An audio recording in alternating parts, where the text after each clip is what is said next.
মনে কত কষ্ট জানো না কি ভাই এই জগতে মায়ের মতো আপন কেহ নাই সেই মায়ের কষ্ট কেহ সেই মায়ের কষ্ট কেহ দিও নাই দুনিয়ায় কান্দে না যেন মায় কান্দে না যেন মা কেন এত দামি জানে না সকলে মা কেন জানে না সকলে কবুল হজের সব মিলে একটি হজের সব মিলে মাকে একবার দেখিলে মা কেন এত দামি জানে না সকলে মা কেন এত দামি জানে না সকলে ইয়া রাসূলুল্লাহ ইয়া হাবিব আরে জোরে জোরে ইয়া রাসূলুল্লাহ মুনকার নাকির আসিয়া সওয়াল করবেন বসায়া মুনকার নাকির আসিয়া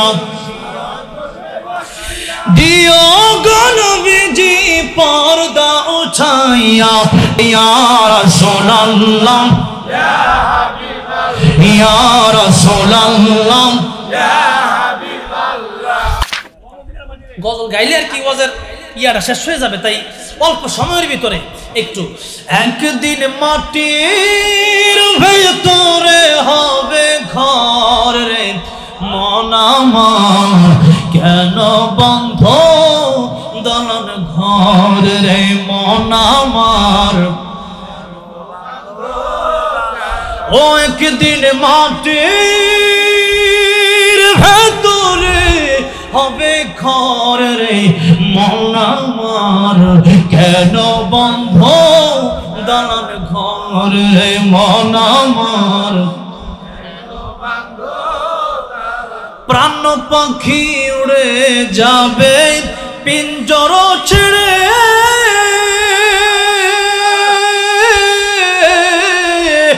ধরো তবে সবই রবে তুমি যাবে চলে প্রাণ পাখি উড়ে যাবে পিঞ্জর ছেড়ে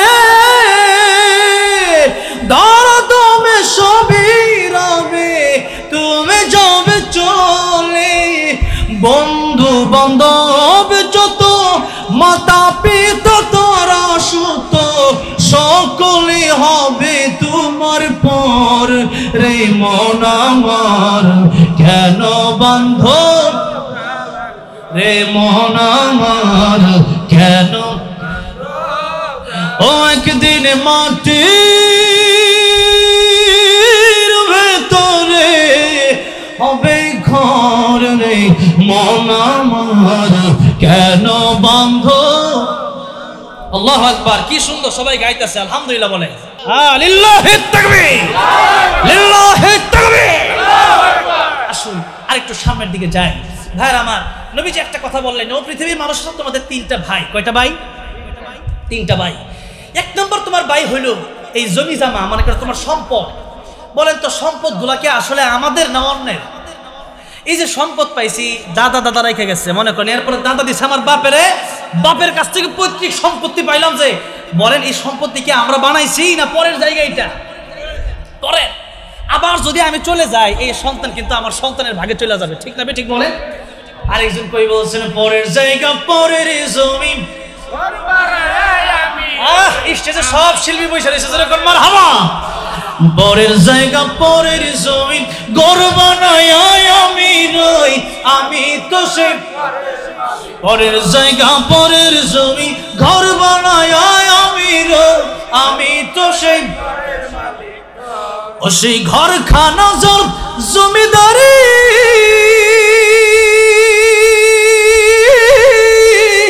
আমি পাই না তার কমজারি আমি পাই না জমিদারের দেখা মনের দুঃখ কারে কই আমি তো সে পরের জায়গা পরের জমি আমি তো সে ঘরের মালিক নই আমি তো সেই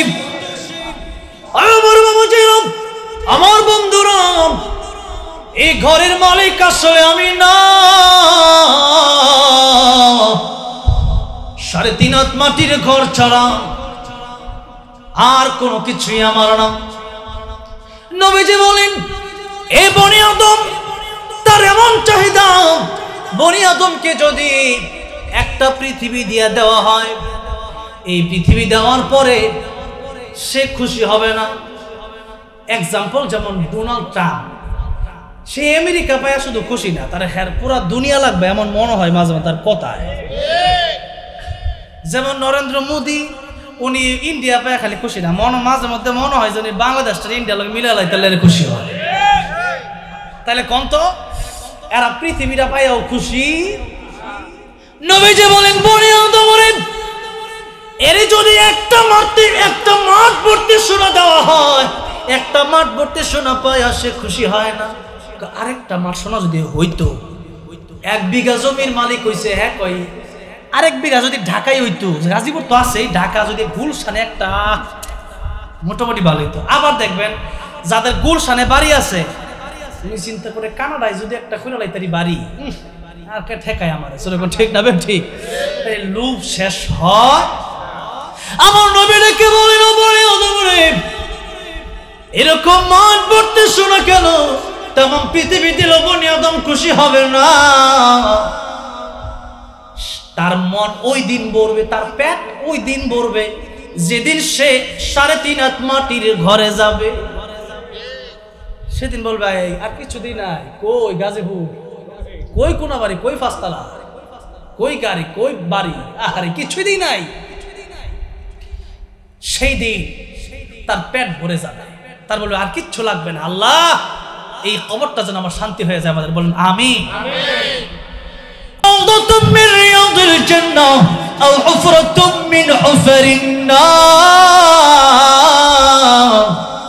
নবীজি বলেন, কবর কারো জন্য জান্নাতের বাগান হবে, কবর কারো জন্য জাহান্নামের গর্ত হয়ে যাবে। প্রশ্ন হবে, মা রাব্বুকা ওয়া মা দীনুকা ওয়া মান হাদার রাজুল আল্লাযী বুইসা ফীকুম। এই 3 প্রশ্ন জবাব দিতে পারলে কবর জান্নাতের বাগান।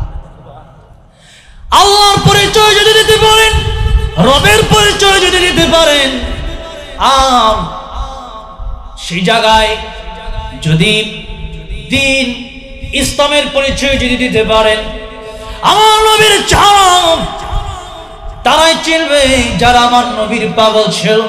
যারা আমার কি কার পাগল ছিল? নবীর পাগল ছিল। যারা নবীর দিদার যদি নসিব হয়ে যায়, সে ব্যক্তির জন্য জাহান্নাম হারাম হয়ে যায়। সেই নবীকে আল্লাহ যেন আমাদেরকে একবার হইল স্বপ্নের যুগে দিদার নসিব করে দেন, বলেন আমিন। আবার নবীজি বলেন, মান যারা কবরি ওয়াজাবাত লাহু শাফাআতি। যে ব্যক্তি আমার কবর জিয়ারত করবে, সে ব্যক্তির জন্য কিয়ামতের ময়দানে আমার সুপারিশ নসিব হয়ে যাবে। ইয়া রাসূলুল্লাহ, ইয়া হাবিবাল্লাহ, ইয়া রাসূলুল্লাহ, ইয়া হাবিবাল্লাহ। পাই যদি নবী গো আপনার দিদার, পাই যদি নবী গো আপনার দিদার, মওতের যন্ত্রণা থাকবে না আমার। পাই যদি নবী গো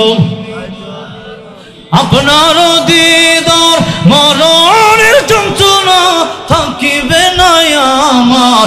দয়া যে করিয়া দিয়েন গো দিদার, দয়া যে করিয়া দিয়েন গো দিদার।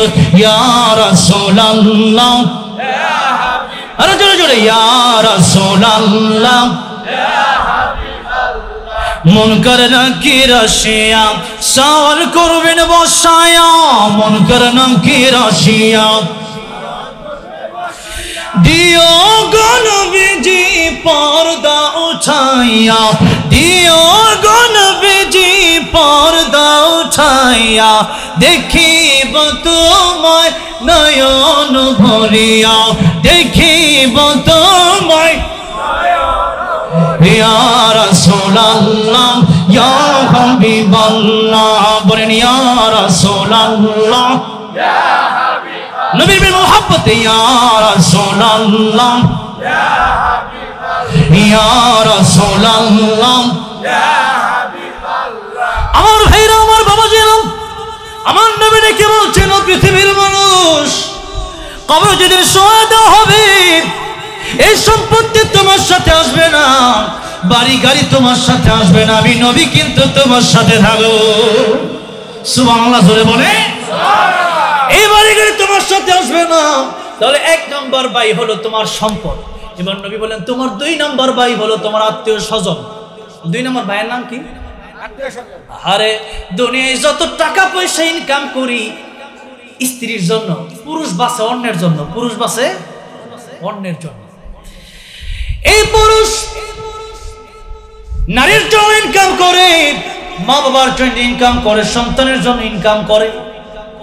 দেখা গেছে এমন হয়, বাবা তার সন্তানকে আর স্ত্রী, স্বামী তার স্ত্রীকে আর সন্তান তার মা বাবাকে দেখতে গিয়া নিজেও 3 বেলা ভালো খাবার খেতে পারে না, ভালো একটা কাপড় পরতে পারে না।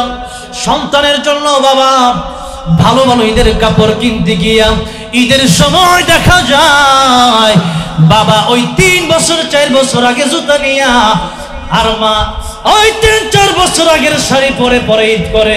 এমন মা বাবার ঘটনা আছে না? অন্যের জন্য বাঁচে।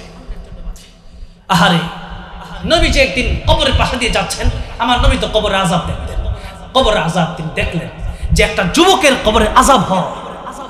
আমার নবী দোয়া করলেন, আল্লাহ গো, কবরের আযাব তুমি মাফ করে দাও। আল্লাহ মাফ করে না। নবী কিন্তু রাহমাতুল লিল আলামিন, নবীর দোয়াটা ডাইরেক্ট কবুল হয়ে যায়। সেই নবীর দোয়া, সেই নবীর দোয়া আজকে কবুল হয় না। 1 বার 2 বার 3 বার কবর আযাব মাফ হয় না। নবীজি ডেকে বলেন, আল্লাহ রাব্বুল আলামিন, কবর আযাব মাফ হয় না। আমি নবী দোয়া করলে ডাইরেক্ট তুমি কবুল করো। আজকে 3 বার দোয়া করলাম, আল্লাহ তুমি কবুল করলা না, কারণটা কি? আমার আল্লাহ কয়, জিবরাইল আমার নবীর কাছে যাও, আমার নবীর কাছে গিয়া বলবো, আমার নবী সারা জীবন যদি দোয়া করে আমি কবুল করব না, তার মা যতক্ষণ পর্যন্ত তারে মাফ দিবে না, আমি নবীর দোয়াও ততক্ষণ কবুল করব না। এই হচ্ছে মা। জিবরাইল ডেকে বলেন, ইয়া রাসূলুল্লাহ, তার মা তারে মাফ করতে হবে। নবী বলেন, তার মা কি বেঁচে আছে? জিবরাইল আমিন বেঁচে আছে। নবী যে বলেন, ও সাবির, তার মাকে আমার সাথে সাক্ষাৎ করার ব্যবস্থা করে দাও। সাক্ষাৎ হয়ে গেল। নবী বললেন, এটা কার কবর? যুবকের মা ডেকে বললেন, ইয়া রাসূলুল্লাহ, আমার সন্তানের কবর। নবী ডেকে বলেন, ও যুবকের মা, এই কবরে আযাব হয়।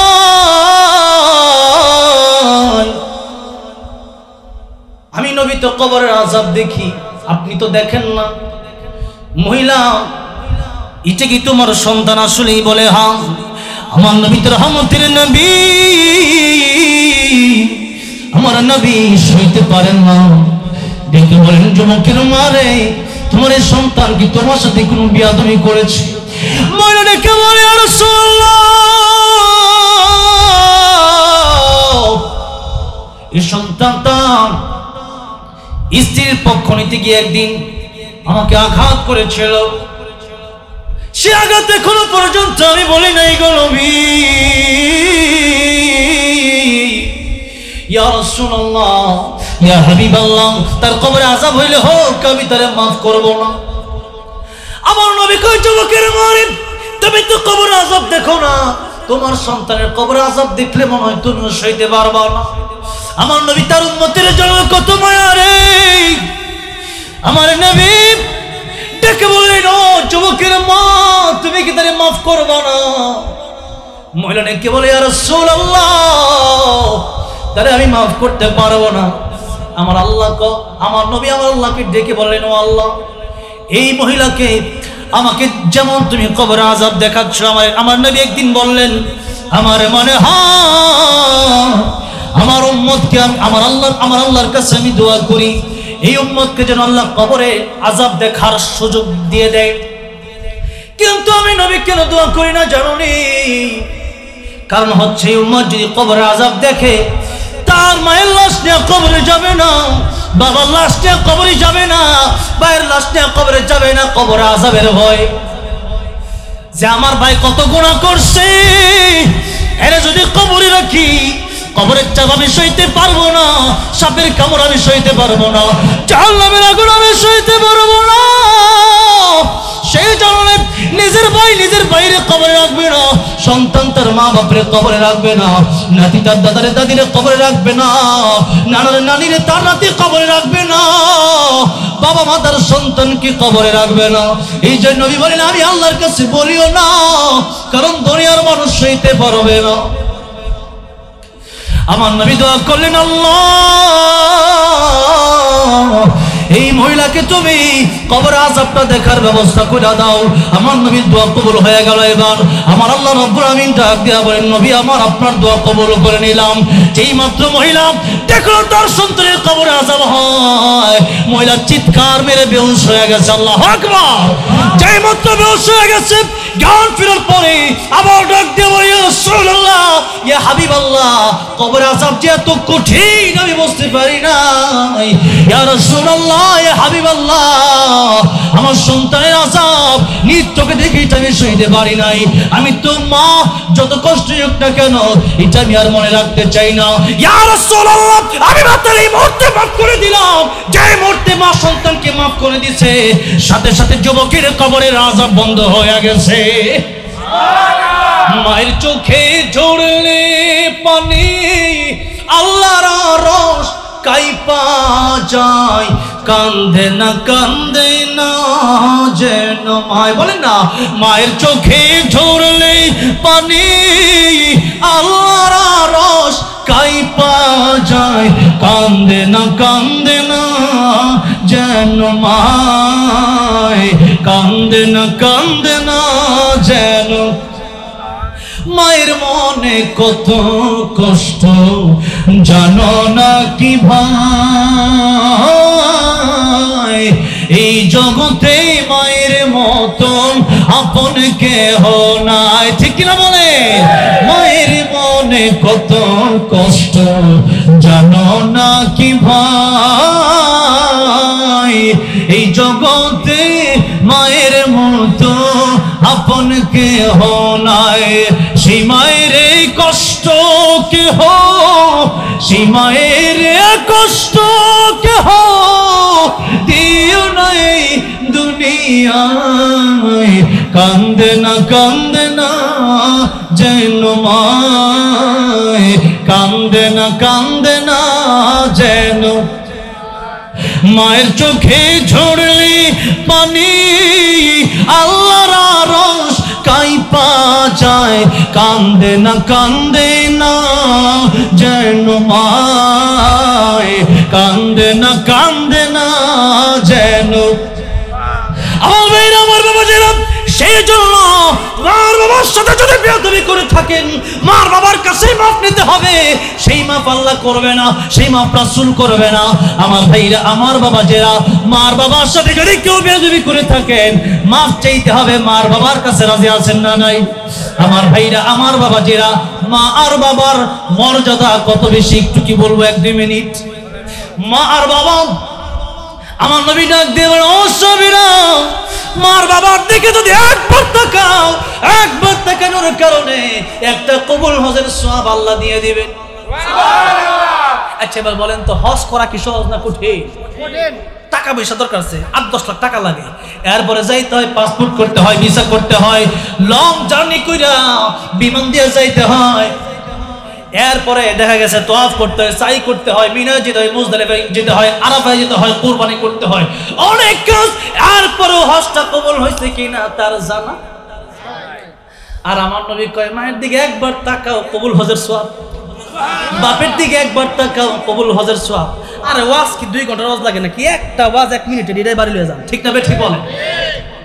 এই জন্য কবিও বলেছে, একটি হজের সওয়াবে মিলে মাকে একবার দেখিলে মা কেন এত দামি জানে না সকলে, মা কেন এত দামি বলেন না, মা কেন এত দামি জানে না সকলে, মা কেন জানে না সকলে।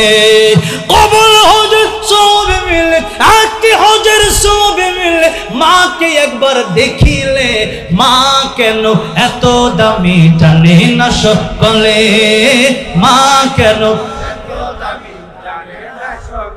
আল্লাহু আকবার বলে। আমার নবীর কাছে প্রশ্ন করা হলো, ইয়া রাসূলুল্লাহ, সবচেয়ে বেশি ভালো ব্যবহার করার সবচেয়ে বেশি হক আমার কাছে কে পায়? নবী বললেন, উম্মুকা, তোমার মা।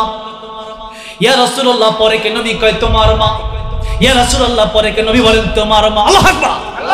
ইয়া রাসূলুল্লাহ, পরে কে? আমার নবী কয় তোমার বাবা।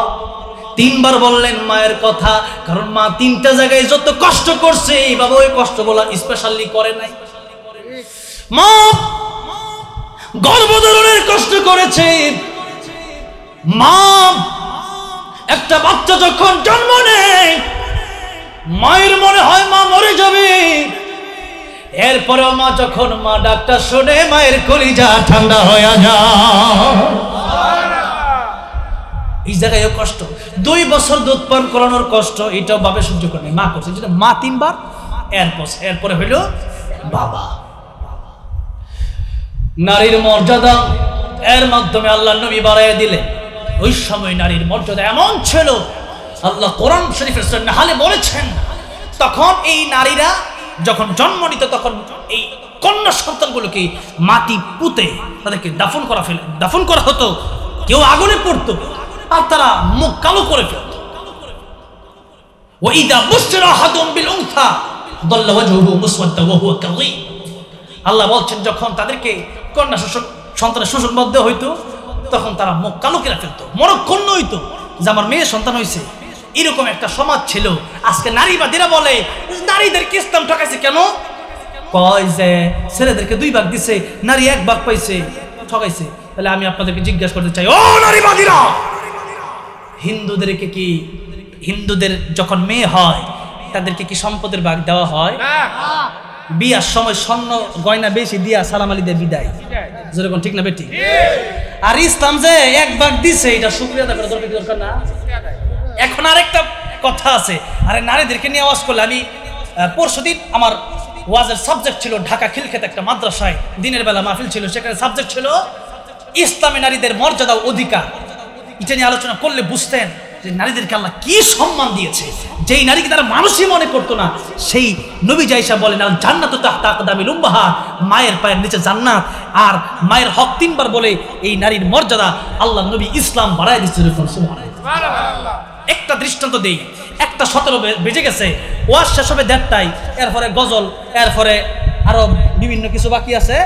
এরপরে একজন সন্তান তার বাবার কাছ থেকে পাইলো, পরবর্তী তার দায়িত্ব অনেক। আর একজন নারী তার বাপের কাছ থেকেও পায়, তার ভাইয়ের কাছ থেকেও পায়, তার স্বামীর কাছ থেকেও পায়, তার সন্তানের কাছ থেকেও পায়। তাহলে নারীদেরকে ইসলাম 3 গুণ বেশি দিছে। যেরকম সুবহানাল্লাহ। আরেকটা এক্সাম্পল দিই, মনে করেন 2 জন সন্তান, একজন বাবা। এক সন্তানের বয়স 20 বছর, আরেকটার বয়স 8 বছর। 2টারে বাজারে পাঠাইছে, ছোটরা দিছে 100 টাকা, আর বড় জন দিচ্ছে 1000 টাকা। বড়টারে কইছে যে এই 1000 টাকা দিলাম, মাছ আনবি, মুরগি আনবি, গরু আনবি। হ্যাঁ, গরু বস্তু কিনলে 1000 লাগে। কল আর 1000, 2000 দিলাম। এখন তারে 2000 দিল, আর ছোটটারে 100 দিল। বড়টা বাজার করতে গিয়া 2000 তো লাগছে, নিজের পকেটে রিক্সা ভাড়া দেওয়া লাগছে। আর ছোটটারে চকলেট, চিপস, আইসক্রিম কিনে দিচ্ছে। আর ওই যে ছোটটারে 100 টাকা দিয়েছিল, ওইটা পকেট হয়ে আছে, ওইটা কোনো দরকার নেই, ওইটা এমনি ফ্রি। এখন কেউ যদি কয় বাপে তো দেওয়া লাগে মহা খারাপ, ওই কেন? বাপে তার 20 বছরের সন্তানকে 2000 টাকা দিয়ে বাজারে পাঠায়, আর এই 8 বছরের সন্তানটা দেয় 100 টাকা। এটা কেমন বাপ? এটা তো সন্তানের হক দেয় না। বলেন তো এটা কি জ্ঞানী না মূর্খ? তার তো বোঝার দরকার। এরা যে 2000 টাকা দিচ্ছে তো অনেক কাজ।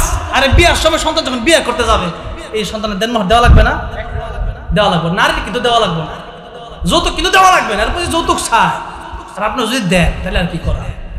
হারাম তো হারাম। ভাইয়ের আমার, বাবাজিরা আমার, তাহলে এবার আসেন। আর শ্বশুর যদি খুশি হয়ে দেয় তাহলে নিয়ন যাবে। শ্বশুর না, শ্বশুর যদি খুশি হয়ে দেয় নিয়ম যাবে, তাহলে সমস্যা নাই। কিন্তু আপনি বলতে পারিবেন না যে আমাকে একটা মোটর সাইকেল না দিলে আমি কিন্তু বিবাহ করিব না। বলতে পারেন এই কথা? পারেন, আপনি দিবেন তাকে। আবার আল্লাহ কোরআন শরীফে বলেছেন, যেখানে এই দেনমোহরের কথা বলেছেন সেখানে বলছে স্ত্রীও যদি খুশি হয়ে দেয় সেটাও তুমি খুশি মনে নিতে পারো। জোরে কোন সুবহানাল্লাহ। এর মানে এমন না যে 2 লাখ টাকার বান্ডিল রাখা আপনি কইলেন যে আমি একদিকে টাকা একদিকে তুমি কাকে চাও। তখন স্ত্রী যদি কয় না আমি তোমার ইচ্ছা, তাহলে এটা আবার জুলুম হয়ে যাবে। স্ত্রী যদি কয় না আমার জামাইটা মোটামুটি টাকা পয়সা দরকার, অভাবে আছে, আমার তো দেড়মোহর তুমি দিছ 10 লাখ টাকা, আমি তোমার খুশি হয়ে 2 লাখ টাকা দিলাম, খাইও, নিতে পারবেন, সমস্যা নেই। কিন্তু ভাইয়ার আমার বাবা যেমন জোর করে চাওয়া যাবে না। তাই সন্তানের অনেক কাজ। এরপরে ইসলাম বলে একটা সন্তান যখন বালেগ হয়ে যায় বাবার দায়িত্ব তার উপর থেকে শেষ। আরেকটা মেয়ে যদি হয়, এই মেয়ে যতদিন পর্যন্ত বিয়ে না হচ্ছে ততদিন পর্যন্ত বাবার দায়িত্ব। আর যদি বাবা কোনো কারণে মা জোর থাকে তাহলে ভাইয়ের দায়িত্ব। এরপরে স্বামীর কাছে গেল স্বামীর দায়িত্ব। এখন সন্তান হয়েছে সন্তানের দায়িত্ব। তার মানে তার কোনো কষ্টই নাই। আল্লাহ বলেন কারো না কারো মাধ্যমে তাকে চালাচ্ছেন। যেই একবার পাইছে ওইটা তো বোনাস। যেরকম ঠিক না বে ঠিক? এই জন্য আর যাদের বোন আছে বা যাদের মেয়ে সন্তান আছে এদেরকে যে 1 ভাগটা দিতে বলছে ওইটাও যদি না দেন তাহলে আবার আপনি কিয়ামত হবে, আপনার জবাব দেওয়া লাগবে। ভাইয়েরা আমার, বাবাজিরা আমার, আসুন মা বাবার কথা বলছিলাম, নারীদের মর্যাদার কথা বললাম, অনেক আলোচনা। এবার আসেন সামনের দিকে যাই। নবীজি বলতেছেন তোমার এই যে মা বাবা এত আপন, তোমার স্ত্রী এত আপন, এই আপনটা কিন্তু তোমার সাথে কবরে যাবে।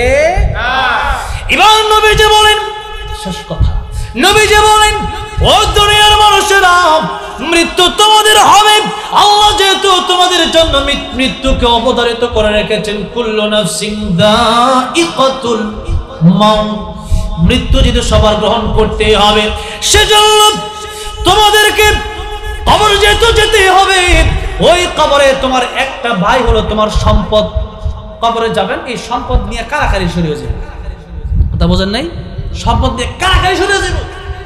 আমি এমনও দেখছি যে লাশের বাবা মারা গেছে, লাশের আঙ্গুলের ছাপটা পর্যন্ত সে নেওয়ার লাগে পাগল হয়ে গেছে।